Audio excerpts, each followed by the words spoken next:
Here I am once again at St John the Evangelist Church, and I thought to start here at somebody's request. As you see, it says entrance, and here we go.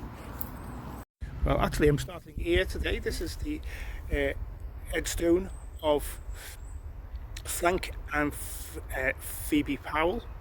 This Reverend Frank Powell was actually the vicar of this church for over 50 years, and it's been work done to restore the grave, as you can see. I will just walk down to the next section. As you can see, I'm now at the back of the church. That the previous gravestone was at the side, and if we come down here, this is Frank and Phoebe's daughter, also called Phoebe, and she as well she was the vicar's daughter, as I just said, and she actually became a doctor and married the son of an MP, Alfred Bigland. He was MP for, his father was MP for Birkenhead for several years, and he was also Alfred was also a doctor. So, and they had both had surgeries in Rodney Street, Liverpool.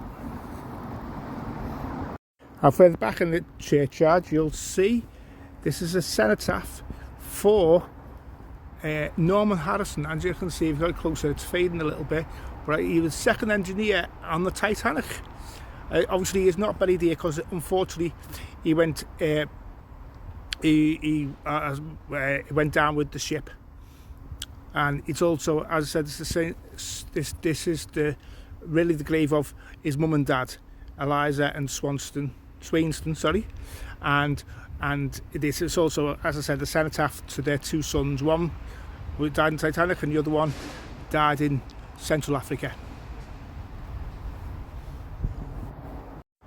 I'm now further back in the churchyard, and as you'll see, this is a rather impressive Celtic cross, and this is the grave of Arthur Danson Jones and Frances Bean, who were brother and sister.